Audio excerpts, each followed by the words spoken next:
हरे कृष्णा दोस्तों, मैं अपने चैनल चलते चलते 02 पे आप सबका हार्दिक अभिनंदन और आभार व्यक्त करता हूं।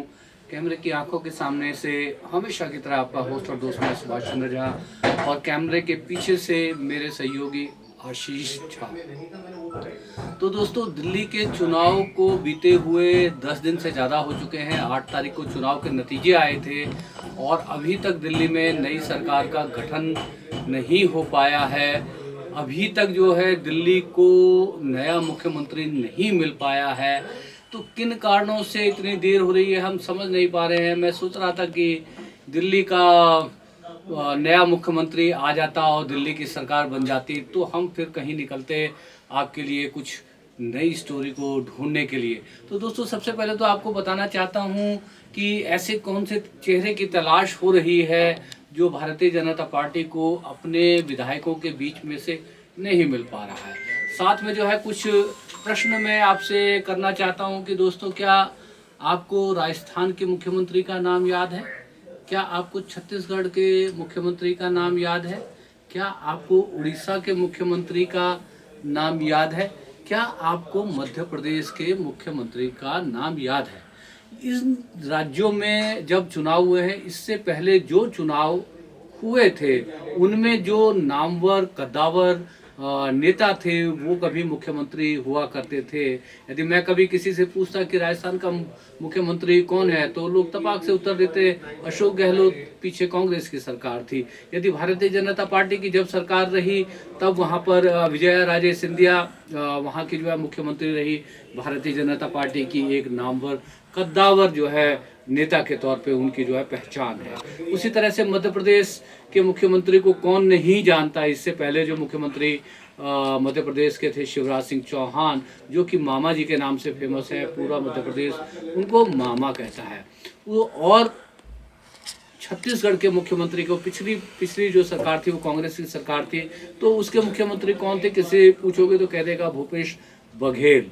और उसी तरह से यदि आपसे पूछा जाता कि उड़ीसा के मुख्यमंत्री कौन है तो उड़ीसा के मुख्यमंत्री जो, जैसा कि आप जानते हैं कि इससे पहले बीजू जनता दल के नेता जो है नवीन पटनायक वहाँ से जो है बहुत समय से जो है मुख्यमंत्री के पद पर विराजमान रहे और एक जाने माने राजनेता के तौर पे उनकी पहचान होती है। और अब यदि मैं आपसे पूछूं कि क्या उड़ीसा के मुख्यमंत्री का नाम जो आप जानते हैं, तो आपको मुझे लगता है कि 10 में से 9 आदमियों को गूगल करना पड़ेगा कि उड़ीसा के मुख्यमंत्री कौन है। तो उड़ीसा के मुख्यमंत्री है मोहन चरण मांझी। और आपके छत्तीसगढ़ के मुख्यमंत्री कौन है? विष्णुदेव साय। मध्य प्रदेश के मुख्यमंत्री कौन है? मोहन यादव। राजस्थान के मुख्यमंत्री कौन है? भजन लाल शर्मा। तो ऐसे ही दिल्ली में भी क्या इसी तरह के कोई नाम की तलाश हो रही है जिसको ना के बराबर लोग जानते हों? ऐसे नेता की, ऐसे विधायक की खोज हो रही है जिसको दिल्ली में लोग ना के बराबर जानते हो, जिनका कोई जनाधार ना हो। अपनी सीट से ज़्यादा जो इस तरह के नेताओं की, जैसे मैंने अभी आपको बताया कि भजन लाल शर्मा, मोहन यादव, विष्णुदेव साय और मोहन चरण मांझी अपनी सीट के जीतने के अलावा अपने राज्यों में इनकी कोई जनता पर या एज ए मास लीडर कोई पहचान नहीं है। तो ये कौन सी वाली राजनीति है जिसके तहत जो चर्चित, बहुचर्चित और जो है कद्दावर नेताओं को मुख्यमंत्री नहीं बनाया जाता?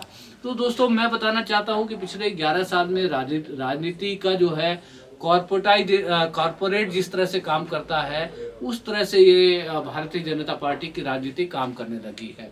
और ये जो मॉडल है ये गुजरात से आया है।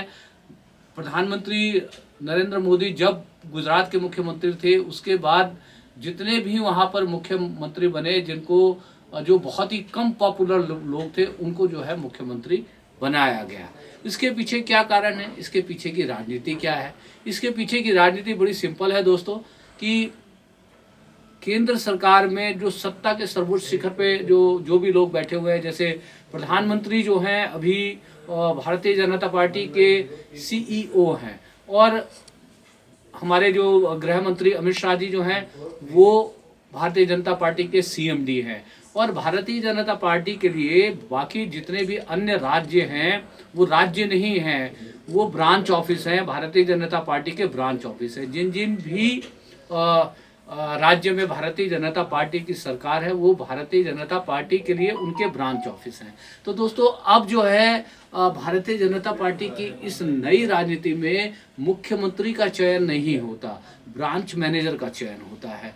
ब्रांच मैनेजर यानी अभी जो जैसे अब गुजरात के ब्रांच मैनेजर कौन है, मध्य प्रदेश के ब्रांच मैनेजर कौन है, राजस्थान के ब्रांच मैनेजर कौन है, और छत्तीसगढ़ के ब्रांच मैनेजर कौन है, और उड़ीसा के ब्रांच मैनेजर कौन है, इन सारे ब्रांच मैनेजर को रिपोर्ट करनी पड़ती है एचओ में। तो एचओ कहाँ है? एचओ है भारतीय जनता पार्टी का नई दिल्ली।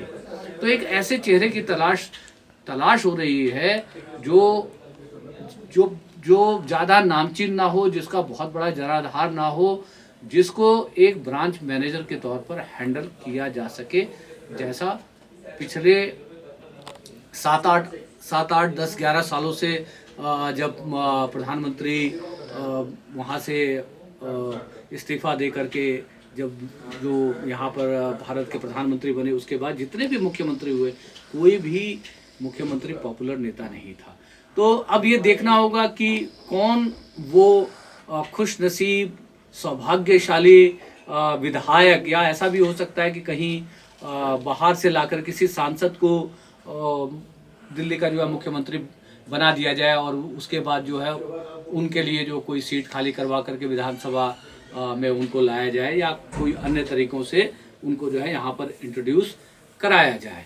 और यदि दिल्ली के, तो अभी तक देखते हैं इससे पहले कि दिल्ली में जो 27 साल के बाद भारतीय जनता पार्टी ने अपनी जीत का सूखा खत्म किया है और अपनी वापसी की है, और 10 दिन हो गए सरकार बनी नहीं। तो देखना यह है कि दिल्ली के भजनलाल शर्मा कौन होते हैं, या विष्णुदेव साय कौन होते हैं, या मोहन चरण मांझी कौन होते हैं, या जो है मोहन यादव कौन होते हैं, ये देखने वाली बात होगी। जब तक दिल्ली को नया मुख्यमंत्री मिल जाए, हम तो चाहते थे कि हम अपनी नई स्टोरी को करने के लिए दिल्ली से बाहर जाना चाहते थे। उससे पहले हम चाहते थे कि हम अपनी दिल्ली में दिल्ली की नई सरकार को बनता हुआ देख लें कि दिल्ली के मुख्यमंत्री कौन हुए हैं। तो दोस्तों निकल रहे हैं कल हम एक राजस्थान के छोटे से टूर के ऊपर कुछ भूली बिसरी कहानियों को ढूंढने के लिए, और तब तक हो सकता है अगले 2-3 दिन में दिल्ली के मुख्यमंत्री का चुनाव हो जाए। तो दिल्ली का मुख्यमंत्री का चुनाव हो जाए तो कमेंट बॉक्स में कमेंट करके बता दीजिएगा कि दिल्ली को नया मुख्यमंत्री मिल गया, हम भी दिल्ली को बधाई दे देंगे। तब तक निकल रहे हैं कल सुबह राजस्थान के कुछ छोटे शहर कस्बों में जाकर के कुछ शिक्षा से जुड़ी हुई कहानियों को ढूंढने की टोह में, कुछ अशिक्षा से जुड़ी हुई कहानियों की टोह में, कुछ सामाजिक बुराइयों से जुड़ी हुई कहानियों की टोह में। हो सकता है जब तक हम अपना राजस्थान का दौरा पूरा करके दिल्ली लौटें, तब तक दिल्ली में नई सरकार बन चुकी हो, दिल्ली को नया मुख्यमंत्री मिल चुका हो। तो ये एक छोटा सा वीडियो मैंने आप लोगों के लिए व्यंग्यात्मक जो लहजे में रिकॉर्ड किया है। और यदि आपको ये वीडियो अच्छा लगे तो आप चाहे तो इस वीडियो के ऊपर कुछ कमेंट भी कर सकते हैं। आपको लगे कि जो मैंने ये व्यंग्य भरी बातें करी, इस वीडियो को दूर दूर तक जाना चाहिए, तो आप जो है लोगों के बीच में इसको साझा भी कर सकते हैं। आपको लगे कि हम जिस तरह की बातें करते हैं, यदि उसमें कुछ तथ्य है, कुछ लॉजिकल है, और कहीं आपके दिल को छूती हो, या कहीं पर आपको जो है गुदगुदाती हो, या कुछ सोचने पे मजबूर करती हो, तो चैनल अब तक सब्सक्राइब नहीं किया तो चैनल सब्सक्राइब भी कर लीजिएगा, और अपने यार दोस्तों से भी सब्सक्राइब करा दीजिएगा। आप सभी का दिन शुभ हो। तो मिलते हैं, राजस्थान के कुछ स्टूडियो को लेकर के आएंगे आपके लिए। तब तक के लिए आप सभी से विदा चाहता हूँ। हरे कृष्णा।